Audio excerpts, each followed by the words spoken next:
जमीन, शायद जितने उत्साह से कभी आप चौधरी अजीत सिंह जी का और उससे पहले चौधरी चरण सिंह जी का स्वागत अपने घर में धरती पे करते थे, आज कोई भावना निकल के सामने आई है।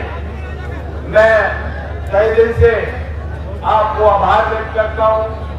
मंचासीन पार्टी के सभी वरिष्ठ पदाधिकारियों को, हम लोगों के लिए ये चुनौतीपूर्ण वक्त है और मैं नहीं कहता कि रास्ता बहुत आसान हुआ। जिस तरह किसान के जीवन में कष्ट और कठिनाइयां, पीड़ाएं गरीब के जीवन में बढ़ती जा रही, तो लड़ाई तो हमें इन्हीं की लड़नी है और इसलिए चुनौती बहुत बड़ी है। इसीलिए हमने तय किया, जिस तरह रणभूमि में उतरने से पहले क्षत्रिय पूजा करता है, परिवार के अपने बड़ों का आशीर्वाद लेता है और फिर तिलक लगाकर रणभूमि में कूद पड़ता है। अगर हमें देश में सामाजिक परिवर्तन की नई लहर पैदा करनी है, अपने इस प्यारे प्रदेश में तरक्की लानी है, खुशहाली लानी है, तो इस रणभूमि में उतरने से पहले अपनों का आशीर्वाद लेना बेहद जरूरी है। इसलिए मैं आज आपके बीच आया हूं।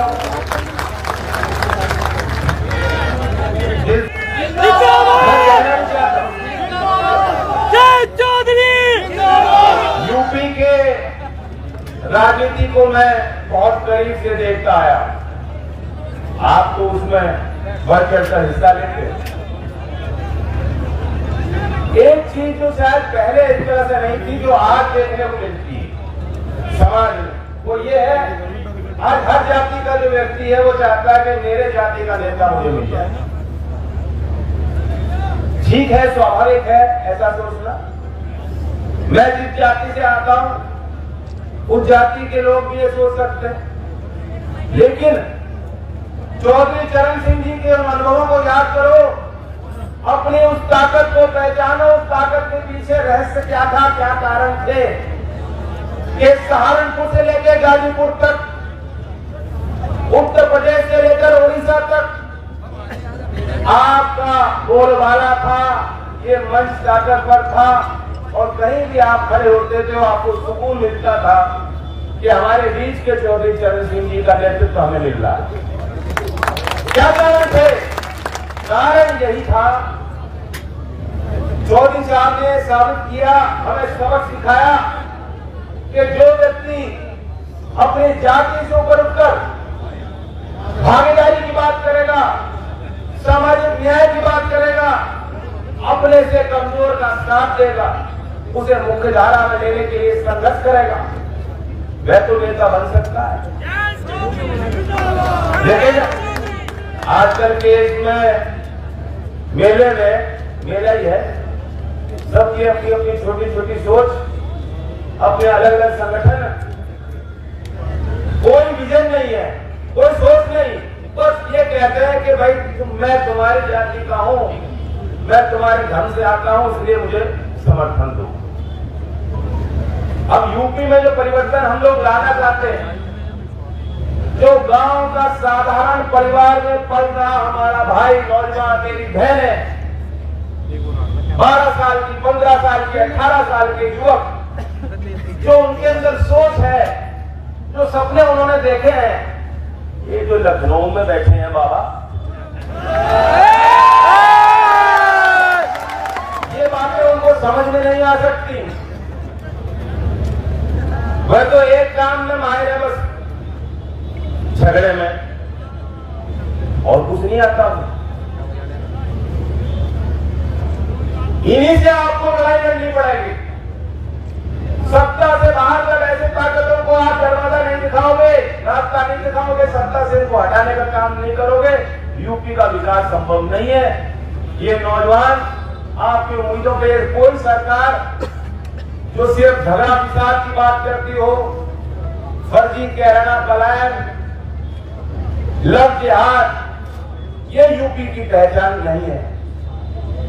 यूपी की पहचान मेरे भाई बहन यूपी की पहचान यहाँ के मेहनत कश कमेरा वर्ग के खेती करने वाले किसान मजदूर भाई हैं, नए आविष्कार करने वाले हमारे छात्र हैं, वर्दी पहने हमारे पुलिसकर्मी हैं।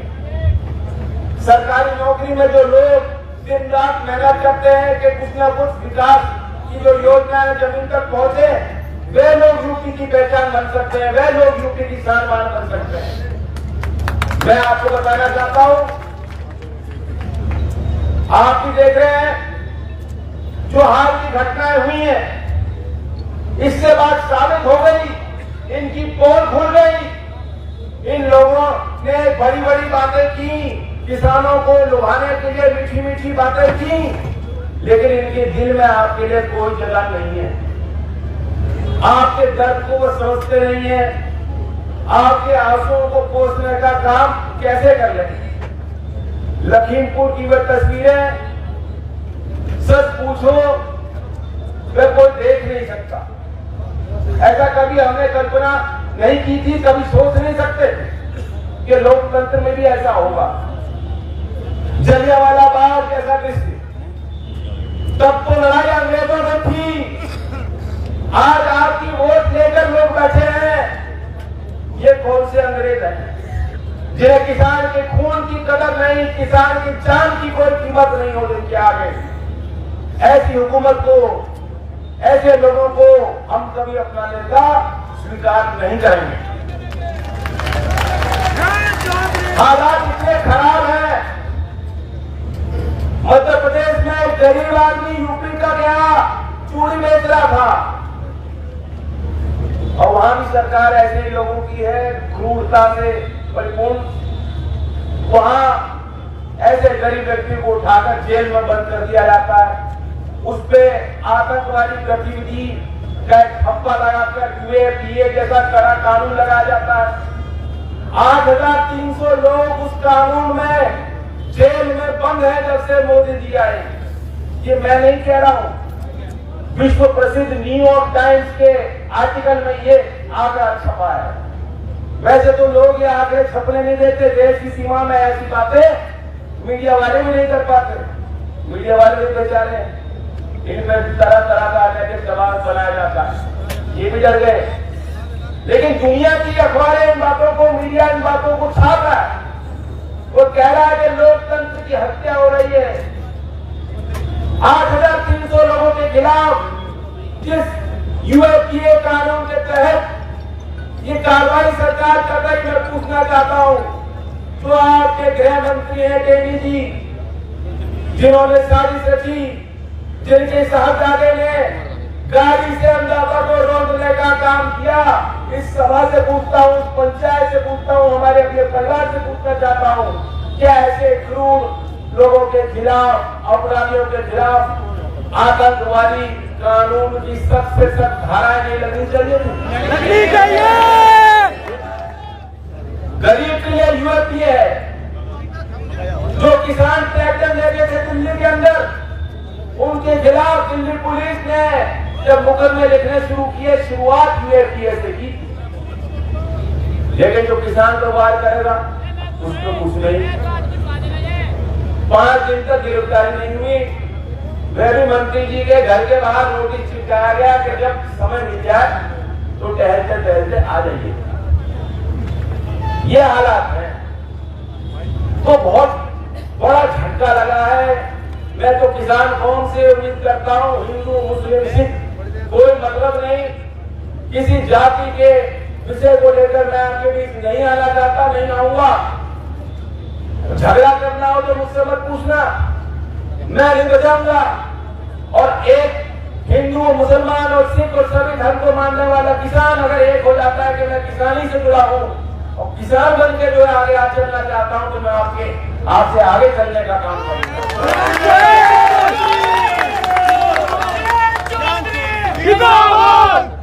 इनके पास कोई सोच नहीं, जैसा कि मैंने कहा, बाबा जी को तो बातें समझ में नहीं आती।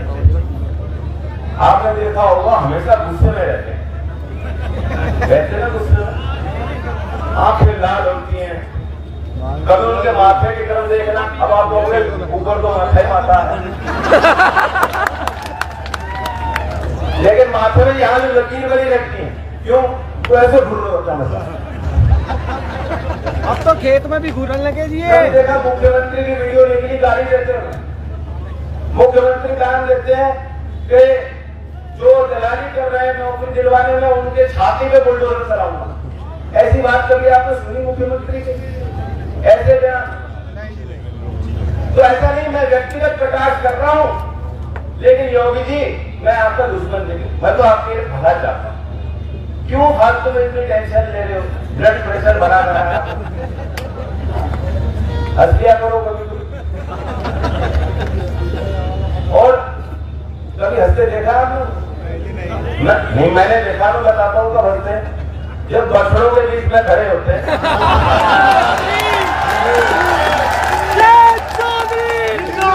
लेकिन उनकी हस्ती में तस्वीर। अब क्यों बेकार में इतनी फाइल आपसे संभाली नहीं जा रही? क्या काम करते हो? राजपाट के कामों को छोड़ दो, वह हम लोगों पे छोड़ दो काम, और वापिस जो है, मैं तो चाह रहा हूँ एक दिन में 24 घंटे 20 घंटे आपको मिलने चाहिए कि सर पे जो है फल फूल की टोकरी लगाकर पूजा पाठ में रख जाओ।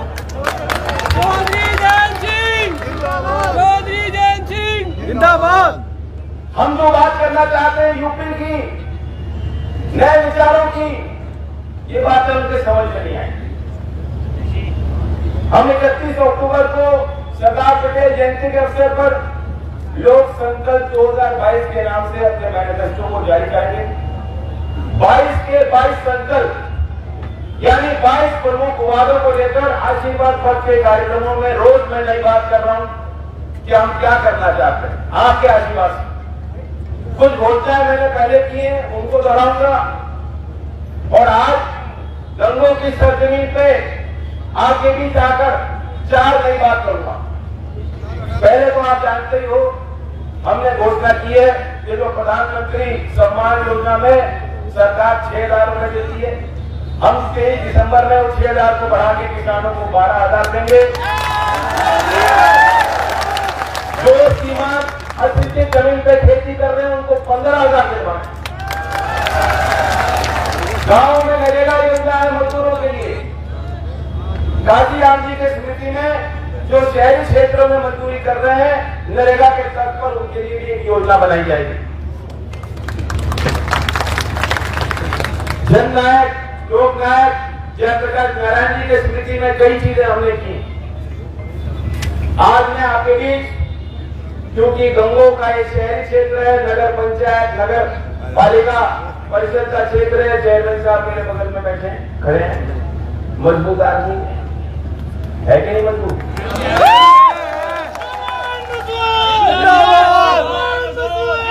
हम अपने मैनिफेस्टो में गंगों के लिए क्या बात कर सकते हैं, या तो हमारे शहरी क्षेत्र में लोग रह रहे हैं नागरिक, उनको विकास के मुख्यधारा से कैसे जोड़ सकते हैं।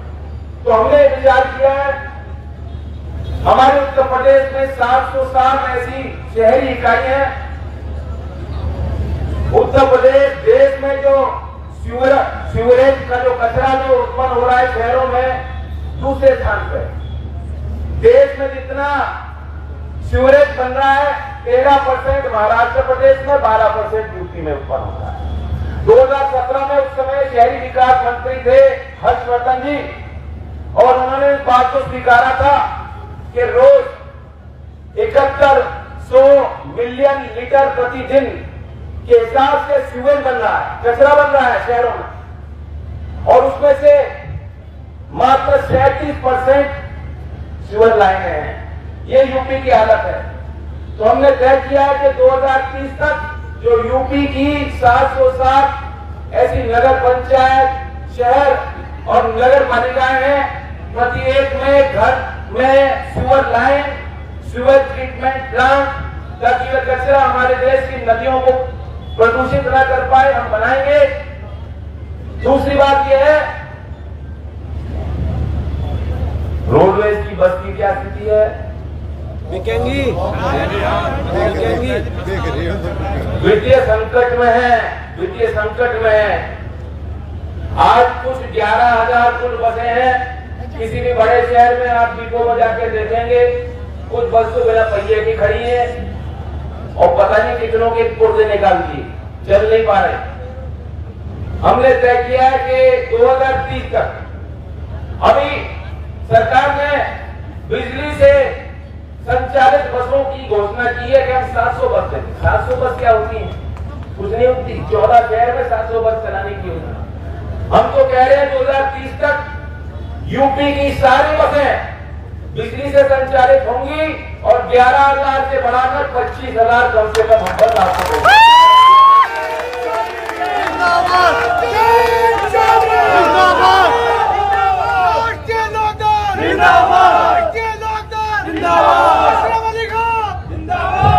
अब मैं एक बड़ी बात आपके बीच करना चाहता हूं।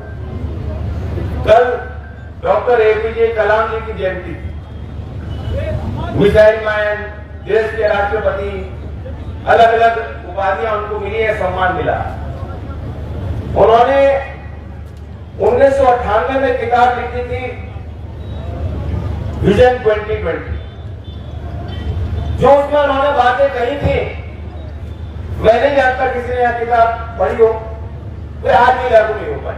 अब तो हम 2021 में पहुंचे।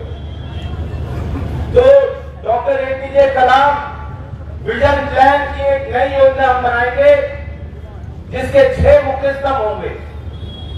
सबसे पहले तो कलाम जी ने यह कहा था कि राष्ट्रवाद टेक्नोलॉजी में होना चाहिए, यानी जो नई नई प्रौद्योगिकी बन रही है, तकनीक बन रही है, युवाओं को आधुनिक सोच से और विचारों से जोड़ने के लिए भारत को उसमें नई सफलता हासिल करनी चाहिए।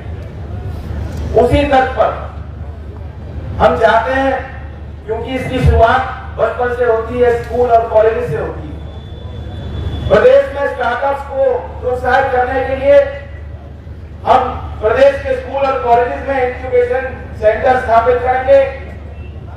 यूपी के सरकारी स्कूलों की क्या हालत है? सिर्फ उत्तर प्रदेश के सिर्फ 5% स्कूलों में कंप्यूटर है, 5%। और दूसरी बड़ी बात है कि इंग्लिश, हमारे बच्चे बहुत काबिल है, होनहार है, सब कुछ बड़े अच्छे हासिल कर लेते हैं, कोई कमी नहीं। लेकिन जब इंग्लिश में इंटरव्यू हो जाता है, जब शहर में कोई नौकरी के लिए जाता है, वही वो लोग मात खा लेते हैं। तो हमने तय किया कि 2030 तक सभी सरकारी स्कूलों में कंप्यूटर लैब होगा, वोकेशनल ट्रेनिंग होगी और इंग्लिश मीडियम शिक्षा का भी साधन आपको दिया जाएगा। ये कोई छोटी बात नहीं, बहुत बड़ी बात है, बहुत बड़ा लक्ष्य हमने अपने लिए तय किया। 2 बात हो गई। तीसरी बात यह है, अभी मैं पूछ रहा था, नौमान जी कह रहे थे उनकी बेटी ड्रोन चला रही है। ड्रोन देखे हैं आप लोग? हेलीकॉप्टर से चलते हैं।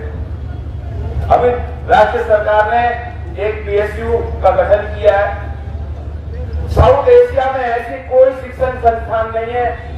आप हमारी सरकार बनाएंगे तो डॉक्टर एपीजे कलाम जी की स्मृति में साउथ एशिया की पहली विश्वविद्यालय जो ड्रोन और पायलट लेस टेक्नोलॉजी को विकसित करने के लिए बनाई जाएगी, और वो भी पश्चिमी उत्तर प्रदेश में, क्योंकि यहाँ बहुत इंजीनियरिंग कॉलेजेस हैं, बहुत बच्चे हैं जो चीजों को समझते हैं।